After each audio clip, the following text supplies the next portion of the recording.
Hello દોસ્તો, કેમ છો બધા? મને આશા છે તમે બધા મજામાં જ હશો. આજની સ્ટોરીનું નામ છે મૌન આશીર્વાદ. ગુજરાતના કચ્છ જિલ્લાના એક નાનકડા ગામમાં એક ગરીબ પરંતુ ખૂબ જ સારા દિલવાળા માણસ રહેતા હતા. તેમનું નામ હતું હરિભાઈ. ગામમાં બધા તેમને ખૂબ માન આપતા હતા, કારણ કે તેઓ ખૂબ જ મહેનતુ અને ઈમાનદાર હતા. હરિભાઈ પાસે બહુ સંપત્તિ ન હતી. એક નાનું કાચું ઘર અને થોડું ખેતર, બસ એટલું જ તેમનું બધું હતું. તેમ છતાં તેઓ હંમેશા ખુશ રહેતા. તેમની પત્ની રમાબેન પણ ખૂબ જ સારા સ્વભાવની હતી. તેમને એક દીકરો હતો, અજય. અજય બાળપણથી જ ખૂબ હોશિયાર હતો. ગામની શાળામાં તે હંમેશા પહેલા નંબર પર આવતો. શિક્ષકો કહેતા, આ છોકરો એક દિવસ ચોક્કસ મોટો માણસ બનશે. હરિભાઈ જ્યારે આ સાંભળતા ત્યારે તેમના ચહેરા પર ગર્વ દેખાતો. એક સાંજે અજય શાળામાંથી ઘરે આવ્યો. તે ખૂબ ખુશ હતો. પપ્પા, આજે શિક્ષકે કહ્યું કે હું જિલ્લા લેવલની સ્પર્ધામાં જઈ શકું છું. હરિભાઈએ પૂછ્યું, ખરેખર બેટા? એ તો બહુ સારી વાત છે. પણ થોડા સમય પછી અજય થોડી ચિંતા સાથે બોલ્યો, પણ પપ્પા, ત્યાં જવા માટે પૈસા લાગશે. હરિભાઈ થોડા સમય માટે શાંત થઈ ગયા. તેમના મનમાં વિચાર ચાલતો હતો, ઘરમાં તો પહેલેથી જ પૈસાની તંગી હતી. પરંતુ તેમણે તરત જ સ્મિત કર્યું અને કહ્યું, તું ચિંતા ન કર બેટા, તું ફક્ત મહેનત કર. એ રાત્રે હરિભાઈ ઊંઘી શક્યા નહીં. તેઓ વિચારી રહ્યા હતા કે પૈસા ક્યાંથી લાવવા. આખરે બીજા દિવસે તેઓ ગામના બજારમાં ગયા અને પોતાની સૌથી પ્રિય વસ્તુ, તેમની જૂની સાયકલ વેચી દીધી. એ સાયકલ તેમને તેમના પિતાએ આપી હતી. પણ હરિભાઈ માટે દીકરાનું ભવિષ્ય વધારે મહત્વનું હતું. જ્યારે અજયને ખબર પડી ત્યારે તેની આંખોમાં આંસુ આવી ગયા. પપ્પા, તમે મારી માટે તમારી સાયકલ વેચી દીધી? હરિભાઈએ ફક્ત તેના માથે હાથ ફેરવ્યો. તેમણે કંઈ કહ્યું નહીં, પણ એ મૌન સ્પર્શમાં જ એક મોટું આશીર્વાદ હતું. અજય એ મનમાં નક્કી કર્યું, હું એક દિવસ મારા પપ્પાને ગર્વ અનુભવાવીશ. તે દિવસે પછી અજય વધુ મહેનત કરવા લાગ્યો. સવારથી સાંજ સુધી ભણતો. સમય પસાર થતો ગયો. અજય હવે ધોરણ 10માં આવી ગયો હતો. આખા ગામને તેમની પાસેથી મોટી આશા હતી. પરંતુ એ વર્ષ અચાનક હરિભાઈ બીમાર પડી ગયા અને અજયના જીવનમાં એક મોટો વળાંક આવવાનો હતો. હરિભાઈની તબિયત અચાનક ખરાબ થઈ ગઈ. પહેલા તો તેમને સામાન્ય તાવ લાગતો હતો, પણ થોડા દિવસોમાં તેમની હાલત વધુ ખરાબ થવા લાગી.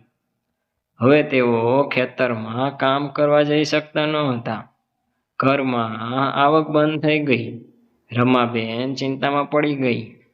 તેઓ દિવસભર ભગવાનને પ્રાર્થના કરતી, હે ભગવાન, મારા પતિને જલ્દી સારા કરો. અજય પણ ખૂબ ચિંતિત હતો. તેના પપ્પા હંમેશા મજબૂત હતા, પણ હવે તેઓ બેડ પર પડેલા હતા. એક દિવસ અજય પપ્પાની બાજુમાં બેઠો હતો. હરિભાઈ ધીમા અવાજમાં બોલ્યા, બેટા, તું ભણવાનું બંધ ના કરતો. તારી પરીક્ષા નજીક છે. અજયની આંખોમાં આંસુ આવી ગયા. પપ્પા, આ સમયે હું ભણવાનું કેવી રીતે વિચારું? પહેલા તમે સારા થાઓ. હરિભાઈ થોડો સ્મિત કરીને બોલ્યા, બેટા, જીવનમાં મુશ્કેલીઓ તો આવે જ, પણ જે માણસ મુશ્કેલીઓમાં પણ પોતાના સપના છોડતો નથી, એ જ સાચો જીતે છે. આ શબ્દો અજયના દિલમાં ઉતરી ગયા. એ દિવસ પછી અજયે એક નિર્ણય લીધો. દિવસમાં તે ભણતો અને સાંજે ગામમાં નાના નાના કામ કરતો. કોઈના દુકાનમાં, કોઈના ખેતરમાં કામ. થોડા પૈસા મળતા તે ઘરમાં લાવતો. રમાબેન ઘણી વખત રડી પડતી, મારો દીકરો આ ઉંમરે એટલી મહેનત કરે છે. પણ અજય હંમેશા કહેતો, હા, પપ્પાએ મારા માટે કેટલું કર્યું છે, હવે મારો વારો છે. સમય ઝડપથી પસાર થતો ગયો. ધોરણ 10ની પરીક્ષા આવી ગઈ. ગામના બધા લોકો અજય માટે પ્રાર્થના કરતા હતા. શિક્ષકોને પણ ખાતરી હતી કે અજય ખૂબ ચોક્કસ સારું પરિણામ લાવશે. પરીક્ષા પૂરી થયા પછી અજય સીધો ઘેર આવ્યો. પપ્પાની બાજુમાં બેસી ગયો. હરિભાઈએ પૂછ્યું, પરીક્ષા કેવી ગઈ? અજય હસીને બોલ્યો, ખૂબ સારી. હરિભાઈએ આંખો બંધ કરીને ભગવાનનો આભાર માન્યો. થોડા મહિના પછી પરિણામ આવ્યું. આખા ગામમાં ખુશીની લહેર ફેલાઈ ગઈ. અજય જિલ્લામાં પ્રથમ નંબરે આવ્યો હતો. ગામના લોકો મીઠાઈ લઈને ઘેર આવ્યા. સૌ અજયને અભિનંદન આપવા લાગ્યા. પરંતુ એ ખુશીના પળમાં અજય સીધો પપ્પા પાસે ગયો. તે તેમના પગે પડી ગયો અને બોલ્યો, પપ્પા, આ તમારી મહેનતનું પરિણામ છે. હરિભાઈએ કંઈક કહ્યું નહીં, ફક્ત તેમના માથે હાથ રાખ્યો. એ હાથમાં ફરી એકવાર હતો મૌન આશીર્વાદ. પરંતુ હવે અજયના જીવનમાં એક નવો પડકાર આવવાનો હતો. તેને હવે શહેરમાં જઈને કોલેજમાં ભણવું હતું. પણ ઘરમાં હજુ પણ પૈસાની ભારે તંગી હતી. અને અજયને એક નિર્ણય લેવો હતો જે તેના આખા જીવનને બદલી શકે. અજયના ઉત્તમ પરિણામ પછી આખું ગામ ગર્વ અનુભવતું હતું. ગામના સરપંચ, શિક્ષકો અને ગામ લોકો બધા કહેતા હતા, આ છોકરો ગામનું નામ એક દિવસ આખા દેશમાં કરશે. પરંતુ અજયના ઘરમાં હજુ પણ મુશ્કેલીઓ હતી. આગળ ભણવા માટે તેને શહેરમાં કોલેજમાં જવું જરૂરી હતું અને ત્યાં ભણવા માટે ઘણા પૈસા લાગતા. એક સાંજે અજય ઘરની બહાર બેઠો હતો. તેની આંખોમાં ચિંતા દેખાતી હતી. રમાબેન તેજી બાજુમાં આવીને બેસી. શું થયું બેટા? અજય ધીમે બોલ્યો, માં, હું શહેરમાં ભણવા જવું માંગુ છું, પણ આપણા પાસે પૈસા નથી. રમાબેન થોડા સમય માટે શાંત રહી ગઈ. તે જાણતી હતી કે અજયના સપના મોટા છે. એ સમયે અંદરથી હરિભાઈનો અવાજ આવ્યો, અજય, અહીં આવ. અજય અંદર ગયો. હરિભાઈ બેડ પર બેઠા હતા. તેમણે ધીમેથી કહ્યું, બેટા, તું શહેરમાં જઈને ભણ. તારો સપના અધૂરા નહીં રહે. અજય બોલ્યો, પણ પપ્પા, પૈસા ક્યાંથી આવશે? હરિભાઈ થોડું સ્મિત કર્યું. તેમણે કંઈ જવાબ આપ્યો નહીં. બીજા દિવસે સવારમાં હરિભાઈ ગામમાં બહાર ગયા. ઘણા લોકો સાથે વાત કરી. આખરે તેમણે એક મોટો નિર્ણય લીધો હતો. તેમણે પોતાના નાના ખેતરની અડધી જમીન વેચી દીધી. એ જમીન તેમની આખી જિંદગીની કમાણી હતી. જ્યારે અજયને આ ખબર પડી ત્યારે ખૂબ જ ભાવુક થઈ ગયો. પપ્પા, તમે મારી માટે તમારી જમીન વેચી દીધી? હરિભાઈએ તેના ખભા પર હાથ રાખ્યો. બેટા, જમીન ફરી મળી શકે, પણ સપના તૂટે તો ફરી નથી મળતા. અજયની આંખોમાં આંસુ આવી ગયા. એ દિવસે તેણે મનમાં કસમ ખાધી, હું મારા પપ્પાનું આ બલિદાન ક્યારેય વ્યર્થ જવા નહીં દઉં. થોડા દિવસ પછી અજય શહેર માટે નીકળ્યો. આ જીવનની પહેલી મોટી મુસાફરી હતી. ગામની બસ સ્ટેન્ડ પર ઘણા લોકો તેને છોડવા આવ્યા. રમાબેન રડી રહી હતી. બેટા, તું પોતાનું ધ્યાન રાખજે. હરિભાઈ કંઈ બોલ્યા નહીં. તેમણે ફક્ત અજયના માથે હાથ રાખ્યો. એ હાથમાં ફરી એકવાર હતો મૌન આશીર્વાદ. બસ ધીમે ધીમે આગળ વધવા લાગી. અજય બારીમાંથી પોતાના ગામને જોઈ રહ્યો હતો. તેના દિલમાં એક જ વિચાર હતો, હું પાછો આવીશ, પણ ત્યારે એક સફળ માણસ બનીને. પરંતુ શહેરમાં તેની રાહ જોઈ રહી હતી નવી મુશ્કેલીઓ, સંઘર્ષ અને જીવનની કઠોર સચ્ચાઈ. અજયને હજુ ખબર નહોતી કે આગળનું જીવન તેનું કેટલું પરીક્ષણ આપશે. અજય પહેલીવાર શહેરમાં આવ્યો હતો. ઊંચી ઇમારતો, મોટા રસ્તાઓ અને લોકોની ભીડ જોઈને તે થોડો ગભરાઈ ગયો. ગામની શાંતિથી ભરેલી જિંદગી પછી આ બધું તેના માટે નવું હતું. તેને એક નાનકડું ભાડાનું રૂમ મળ્યું. રૂમ બહુ નાનું હતું. એક પથારી, એક ટેબલ અને એક પંખો. પણ અજય માટે એ જ તેની નવી દુનિયા હતી. કોલેજ શરૂ થઈ ગઈ. અજય દિવસભર કોલેજમાં ભણતો, પરંતુ તેને ખબર હતી કે ફક્ત પપ્પાએ આપેલા પૈસાથી આખું વર્ષ ચાલશે નહીં. એક દિવસ તે કામ શોધવા શહેર ફરતો હતો. ઘણી જગ્યાએ પૂછ્યું, પણ કોઈએ કામ આપ્યું નહીં. છેલ્લે તેને એક નાની ચાની દુકાન પર કામ મળ્યું. દુકાનના માલિકે કહ્યું, સવારમાં કોલેજ જા, સાંજે અહીં કામ કરજે, હું તને થોડા પૈસા આપીશ. અજય ખુશ થઈ ગયો. હવે તે સાંજે ચા પીરસતો, વાસણ ધોતો અને દુકાન સાફ કરતો. દિવસ ખૂબ થકાવનાર બનતા હતા. સવારમાં કોલેજ, સાંજે કામ અને રાત્રે અભ્યાસ. ક્યારે તો એટલો થાકી જતો કે ટેબલ પર જ ઊંઘી જતો. પણ જ્યારે પણ તે થાકી જતો ત્યારે તેના પપ્પાનો ચહેરો યાદ આવતો અને તે ફરી હિંમત મેળવી લેતો. એક દિવસ કોલેજમાં શિક્ષકે બધા વિદ્યાર્થીઓને પૂછ્યું, તમારું જીવનનું સૌથી મોટું સપનું શું છે? કોઈએ કહ્યું ડૉક્ટર બનવું છે, કોઈએ કહ્યું બિઝનેસમેન બનવું છે. અજય ઊભો થયો અને કહ્યું, હું એક દિવસ મોટો અધિકારી બનવા માંગુ છું, જેથી હું મારા ગામના લોકો માટે કંઈક કરી શકું. બધા વિદ્યાર્થીઓએ તેને આશ્ચર્યથી જોવા લાગ્યા. શિક્ષક સ્મિત કરીને બોલ્યા, જો તું આવી મહેનત ચાલુ રાખીશ તો ચોક્કસ સફળ થશે. સમય પસાર થતો ગયો. અજયનું જીવન હવે સંઘર્ષથી ભરેલું હતું, પણ તે ક્યારેય હાર માનતો ન હતો. એક રાત્રે તે કામ પૂરુંને પોતાના રૂમ તરફ જઈ રહ્યો હતો. રસ્તા પર ભારે વરસાદ પડી રહ્યો હતો. અચાનક સામે એક કાર ઝડપથી આવી અને અજયનો ભયાનક અકસ્માત થઈ ગયો. લોકો દોડી આવ્યા, કોઈ એમ્બ્યુલન્સ બોલાવી. અજયને હોસ્પિટલ લઈ જવામાં આવ્યો. તે બેહોશ હતો. આ સમાચાર થોડા દિવસમાં ગામ સુધી પહોંચ્યા અને હરિભાઈનું દિલ ધ્રુજી ઉઠ્યું. અજયનો અકસ્માત ખૂબ ગંભીર હતો. જ્યારે એમ્બ્યુલન્સ તેને હોસ્પિટલ લઈ ગઈ ત્યારે ડૉક્ટરોએ તરત જ સારવાર શરૂ કરી.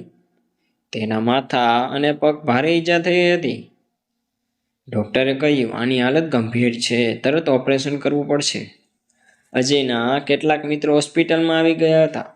તેઓ ખૂબ જ ચિંતિત હતા. તેમણે તરત ગામમાં ફોન કરીને આ સમાચાર અજયના પરિવારને આપ્યા. ગામમાં આ સમાચાર સાંભળતા જ રમાબેન રડી પડી. મારા દીકરાને શું થયું? હરિભાઈ થોડા સમય માટે શાંત થઈ ગયા. તેમની આંખોમાં પણ આંસુ આવી ગયા, પણ તેમણે પોતાની જાતને મજબૂત રાખી. તેમણે કહ્યું, કાંતા, આપણે તરત શહેર જવું પડશે. બીજા દિવસે વહેલી સવારે હરિભાઈ અને રમાબેન શહેર માટે નીકળી પડ્યા. તેમના દિલમાં ફક્ત એક જ પ્રાર્થના હતી, ભગવાન, મારા દીકરાને બચાવી લો. હોસ્પિટલ પહોંચ્યા ત્યારે અજય હજુ પણ બેહોશ હતો. ડૉક્ટરે કહ્યું, ઓપરેશન કરવું પડશે, પરંતુ તેની માટે ઘણા પૈસા લાગશે. હરિભાઈ થોડા સમય માટે ચૂપ થઈ ગયા. ઘરમાં પહેલેથી જ પૈસાની ભારે તંગી હતી, પણ પોતાના દીકરાને બચાવવા માટે તેઓ કંઈ પણ કરવા તૈયાર હતા. તેમણે તરત જ ગામમાં એક ઓળખીતાને ફોન કર્યો અને કહ્યું, મારી બાકી રહેલી જમીન પણ વેચી દો. રમાબેન આશ્ચર્યથી તેમને જોવા લાગી. આપણે પછી શું કરીશું? હરિભાઈ ધીમેથી બોલ્યા, બેટો બચી જશે તો બધું ફરી બનાવી લેશું. આ શબ્દોમાં એક પિતાનું અદ્ભુત પ્રેમ છુપાયેલું હતું.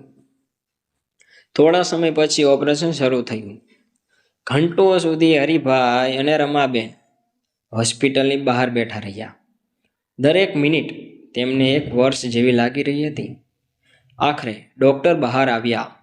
હરિભાઈ તરત ઊભા થઈ ગયા. ડૉક્ટર સાહેબ, મારો દીકરો કેમ છે? ડૉક્ટર સ્મિત કરીને બોલ્યા, ઓપરેશન સફળ થયું છે, હવે ધીમે ધીમે તે સારું થઈ જશે. આ સાંભળીને રમાબેન ખુશીના આંસુ રડી પડી. હરિભાઈએ આંખો બંધ કરીને ભગવાનનો આભાર માન્યો. થોડા કલાક પછી અજયને હોશ આવ્યો. તેણે ધીમી આંખો ખોલી. તેના આગળ તેના પપ્પા ઊભા હતા. અજય ધીમેથી બોલ્યો, પપ્પા, તમે અહીં? હરિભાઈએ તેમના માથે હાથ રાખ્યો. તેમણે કશું કહ્યું નહીં, પણ એ મૌનમાં ફરી એકવાર હતું મૌન આશીર્વાદ. અજયને હજુ ખબર ન હતી કે તેના પપ્પાએ તેને બચાવવા માટે પોતાની આખી જમીન વેચી દીધી હતી. અજય હોસ્પિટલમાં ધીમે ધીમે સારું થવા લાગ્યું. ડોક્ટરે કહ્યું કે હવે તેને થોડા અઠવાડિયામાં આરામ કરવો પડશે. પગમાં થયેલી ઈજાને કારણે તેને ચાલવામાં પણ થોડો સમય લાગવાનો જ હતો. રમાબેન આખો દિવસ તેની પાસે બેસી રહી હતી. હરિભાઈ શાંતિથી બાજુમાં બેઠા રહેતા. અજય વારંવાર વિચારતો હતો, પપ્પા અને માં અચાનક અહીં કેવી રીતે આવી ગયા? એક દિવસ તેણે પૂછ્યું, માં, મારા ઓપરેશન માટે એટલા બધા પૈસા ક્યાંથી આવ્યા? રમાબેન થોડું ગભરાઈ ગઈ. તેણે જવાબ આપવાનું ટાળ્યું, પણ અજય સમજી ગયો કે કંઈક તો છુપાવવામાં આવી રહ્યું છે. થોડા દિવસ પછી અજયનો એક મિત્ર તેને મળવા આવ્યો. વાતો કરતા કરતા તેણે અજાણતા જ કહી દીધું, તારા પપ્પાએ તો તારા માટે બાકી રહેલી જમીન પણ વેચી દીધી. આ સાંભળીને અજય શાંત થઈ ગયો. તેને વિશ્વાસ નહોતો આવ્યો. થોડા સમય પછી હરિભાઈ રૂમમાં આવ્યા. અજયની આંખોમાં આંસુ હતા. પપ્પા, તમે મારી માટે તમારી આખી જમીન વેચી દીધી? હરિભાઈ થોડું સ્મિત કર્યું. બેટા, જમીન ફરી મળી શકે, પણ તું મારી જિંદગી છે. આ સાંભળીને અજય રડી પડ્યો. તે બોલ્યો, પપ્પા, હું કસમ ખાઉં છું, હું એક દિવસ તમારી દરેક કુરબાનીનું મૂલ્ય ચૂકવીશ. હરિભાઈએ તેના માથા હાથ ફેરવ્યો.